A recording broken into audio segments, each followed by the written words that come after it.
जैसा कि last episode में हमने देखा कि जियान कोमा में आ गया था। जी जूनियर ने भी जियान को अपनी डार्सलिंग साइड दिखाने के लिए लिन जुआओ को चैलेंज किया था और इसके बावजूद कि वो इनर कोर्ट में सेकंड नंबर पर है, जी जूनियर ने उसे पल भर में हरा दिया, जिसे देखकर सब समझ जाते हैं कि जी जूनियर यहाँ सबसे ज्यादा ताकतवर है। जियान जो कोमा में था उसे थोड़ा होश आ गया था और वो पिछले 2 दिनों से अपने कमरे में मेडिटेट किए जा रहा था खुद को हील करने के लिए और उसे बहुत ज्यादा समय लग रहा था। उसके कमरे में हुजिया, हाओ और जियान बैठे थे और जियान कहती है कि शायद जियान इस फाइट की वजह से प्रमोट हो गया है और अब उसके लिए वो मेडिटेट कर रहा है, लेकिन प्रमोशन में इतना समय तो नहीं लगता। अगर जियान कभी नहीं उठा तो शायद मुझे फिर से वो कच्ची हर्ब्स खानी पड़ेंगी। जी जूनियर कहती है कि बेशक जियान की इंजरीज की वजह से उसे इतना टाइम लग रहा है, लेकिन एक चीज अच्छी भी है कि जियान का 1 स्टार बढ़ गया है। जी जूनियर फिर उन सभी लोगों को कहती है कि तुम लोग चिंता मत करो और तुम्हारे पास जो तुम्हारे काम है अब तुम उन पर अपना ध्यान लगाओ, मैं यहाँ संभाल लूंगी। वो हाओ कहता है कि कोई भी जरूरत हो तो हमें जरूर बुलाना। वो वहाँ से जाने लगता है, लेकिन जाते जाते हुजिया बताती है कि लिन जियाओ भी बाहर खड़ा है और वो अंदर आकर जियान को देखना चाहता है। जी जूनियर कहती है कि तुम उसे जाकर कह दो कि जियान बीमार है और वो किसी गेस्ट से नहीं मिल सकता है, जिस पर हुजिया कहती है कि हमें ऐसा करना ठीक नहीं होगा क्योंकि लिन जियाओ जियान का दोस्त है। जियान कहती है कि तुम लिन जियाओ से मत डरो, मैं कह आती हूँ, जिस पर जी जूनियर जियान की कंडीशन को देखती है और फिर खुद बाहर जाकर उससे बात करने का डिसाइड करती है और वो बाहर जाकर लिन जियाओ को ग्रीट करके सॉरी बोलती है कि जियान अभी रिकवर कर रहा है, जिस वजह से वो विजिटर्स से नहीं मिल सकता। लिन जियाओ कहता है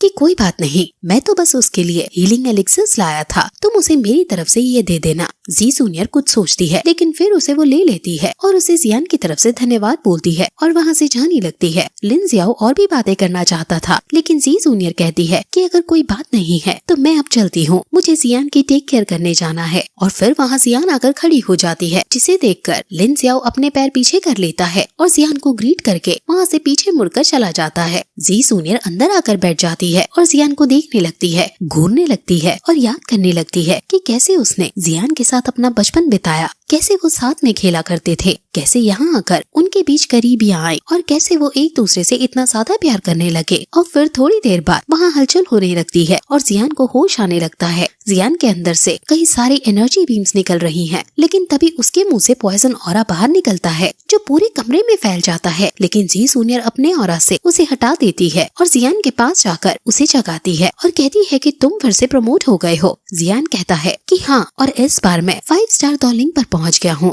जी जूनियर खुश होते हुए कहती है लेकिन अभी तुम्हारी बॉडी में कुछ प्रॉब्लम है, जिस पर जियान कहता है कि अभी भी वो नलन पॉइजन से थोड़ा सा डिटॉक्सिफाई हुआ था, लेकिन वो अब धीरे धीरे सही हो जाएगा। शायद हर एडवांसमेंट के बाद उसके अंदर का नैलेंजी पॉइजन कम होता जाए। वो दोनों फ्रेश एयर लेने के लिए बाहर जाने का डिसाइड करते हैं और वहाँ पैनमैन के अंदर जियान काफी सारे नए चेहरे देखता है, यानी कई सारे लोगों ने पैनमैन को ज्वाइन कर लिया है। और वहाँ फिर तभी वहाँ वो आता है और जियान को सही सलामत देखकर बहुत खुश होता है। जियान उसके चेस्ट पर पैनमैन का सिंबल देखता है और वो हैरान हो जाता है कि टॉप 10 में आने वाले शक्तिशाली वॉरियर ने तक पैनमैन को ज्वाइन कर लिया है। सभी ने रैंकिंग कंपटीशन के अंदर पैनमैन की ताकत देख ली थी, इसलिए सब पैनमैन को ज्वाइन करना चाहते हैं। और यहाँ जियान भी जियान की फ्रेंड है और वो और भी कहता है कि जब जी जूनियर है तब तक तो हमें पैनमैन में रहकर किसी से डरने की जरूरत भी नहीं है। जियान एकदम घबरा जाता है और उसके आगे आकर कहता है कि जी जूनियर कहाँ से बीच में आ गई, जिस पर वो कहता है कि क्या तुम्हें नहीं पता, अच्छा तुम बेहोश हो गए थे। जी जूनियर ने तुम्हारे कोमा में जाने के बाद अपनी डार्सलिंग साइड दिखाई और जियाओ को एक ही झटके में हरा डाला। ये सुनकर जियान को बहुत बड़ा झटका लगता है और अब वो दोनों शाम को झील किनारे बातें करने लगते हैं। जियान अभी तक हैरान है कि जी जूनियर इतनी ज्यादा ताकतवर है। जियान उससे पूछता है कि क्या तुम फाइटिंग किंग लेवल पर पहुंच गई हो, तुम्हें समझ पाना मुश्किल है और मैंने तुम्हारा मैच भी मिस कर दिया, मैं फिर से तुम्हारे मैच को कभी देखना चाहूंगा। जी जूनियर कहती है कि जब तुम फाइटिंग किंग लेवल पर पहुंच जाओ तो तुम्हें जो मैंने स्क्रॉल दिया है उसकी टेक्निक तुम जरूर सीखना, जिस पर जियान कहता है कि मैं भला तुम्हारे दिए गए स्क्रॉल से क्यों नहीं प्रैक्टिस करूंगा। अब वो दोनों और भी बातें करते हैं और फिर वो उसके गले से लग जाती है। वो दोनों काफी अच्छा टाइम आपस में स्पेंड कर रहे होते हैं, लेकिन तभी जियान का टीचर बताता है कि कई सारे स्ट्रॉन्ग पीपल तुम्हारी तरफ आ रहे हैं। वो दोनों बैठे ही थे कि तभी जी जूनियर को किसी के आने की अनुभूति होती है और वो तुरंत खड़ी होकर जियान को जल्दी से छुप जाने को कहती है और कहती है कि बाहर मत आना। जियान कुछ नहीं समझ पाता और वो पूछता है कि आखिर ये लोग तुम्हारे पीछे क्यों है, जिस पर जी जूनियर कहती है कि अभी समझाने का टाइम नहीं है, लेकिन जियान अभी भी बातें करने की कोशिश करता है, इसलिए जी जूनियर हड़बड़ी में जियान को जोर से धक्का मारती है, जिससे जियान बहुत ज्यादा दूर जाकर गिरता है। अब जियान के वहाँ से जाते ही वो लोग यहाँ आते हैं और वो काफी ज्यादा पावरफुल है। उनका सेनापति नीचे उतरकर जी जूनियर को ग्रीट करता है और कहता है कि अच्छा है कि हमने आपको ढूंढ लिया। मैं ब्लैक एनिहिलेशन आर्मी का डिप्टी कमांडर हूँ और मैं तुम्हें लेने आया हूँ। जी जूनियर कहती है कि मैंने कहा था कि मैं खुद आ जाऊंगी, तुम खुद यहाँ क्यों आए? वो कहता है कि क्लैन मास्टर ने मुझे ऑर्डर्स दिए हैं और मैं बस ऑर्डर को मान रहा हूँ। जी जूनियर के पास और कोई ऑप्शन नहीं था, इसलिए वो जाने लगती है, लेकिन सेनापति नोटिस कर लेता है कि दूर कोई हम पर नजर रख रहा है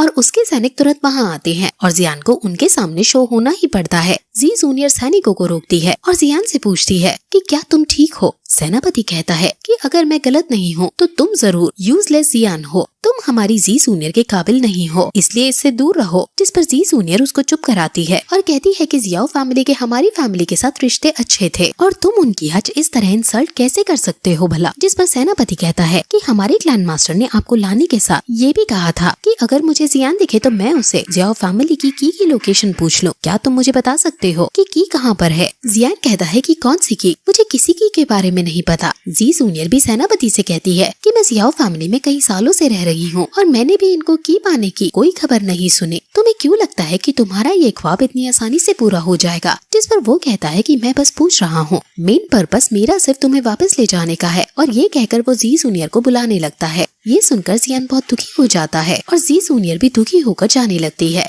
जियान जी जूनियर के हाथ पकड़कर उससे पूछता है कि क्या तुम सच में जा रही हो? जी जूनियर ना चाहते हुए भी जियान का हाथ हटाती है और कहती है कि मैं अपने घर से कई सालों से दूर रही और ये मुझे हर बार बुलाना चाहते थे और अब मैं और ज्यादा रेजिस्ट नहीं कर सकती। तुम अब बस वो याद रखना जो मैंने तुम्हें बताया है। किसी को भी ताओशी गुड़िया के बारे में ना पता चले कि वो तुम्हारे पास है। फ्यूचर में तुम्हें पता चलेगा कि आखिर मेरे पीछे कितनी बड़ी फोर्स है जिस वजह से मैं मजबूर हूँ जाने के लिए। ये सब वो जियान से मन ही मन कह रही है। और अब सेनापति कहता है कि तुम जी जूनियर को अब जाने दो, अब ये घर जाने का समय है। जी जूनियर जियान से और भी कहती है कि जब तक अब तुम में इतनी ताकत ना आ जाए कि तुम अकेले एंशिएंट जेड की रक्षा कर सको, तुम मेरे पास ना आना, नहीं तो मेरे क्लैन वाले तुम्हें बंदी बना लेंगे। अब जी जूनियर वहाँ से जाने लगती है, लेकिन जियान उसे अपनी तरफ खींचकर उसे गले से लगा लेता है और जियान कहता है कि मैं जरूर अपने लेवल्स को बढ़ाऊंगा और सबसे स्ट्रॉन्ग आदमी बनूंगा और तुम्हें जरूर हासिल करके रहूंगा। मैं उस ऊंचाई पर पहुंचूंगा जहां हमारे एंसेस्टर्स भी नहीं पहुंच पाए और मैं जियान इसकी शपथ लेता हूँ। जी जूनियर रोने लगती है और कहती है कि मैं तुम्हारा इंतजार करूंगी। ये कहकर वो वहाँ से चली जाती है और उनका फेयरवेल हो जाता है। वो सभी लोग सेनापति को छोड़कर वहाँ से चले जाते हैं और जियान पूछता है कि क्या तुम्हें नहीं जाना? जिस पर वो कहता है कि मैं जल्दी में नहीं हूँ, तुम्हें बस मैं एक चीज बताना चाहता हूँ। तुम्हारी अचीवमेंट को देखते हुए और तुम्हारी जियाओ फैमिली जो कि एक भटके हुए कुत्ते के समान है, तुम दोनों जी जूनियर के लिए ठीक नहीं हो। क्लैन मास्टर पहले ही भाग गए थे कि जी जूनियर तुम्हें पसंद करती है, इसलिए उन्होंने मुझको तुम्हारे लिए एक संदेश दिया है कि जी जूनियर को तुम भूल जाओ और ऐसा बिहेव करो कि तुम कभी जी जूनियर से मिले ही नहीं हो।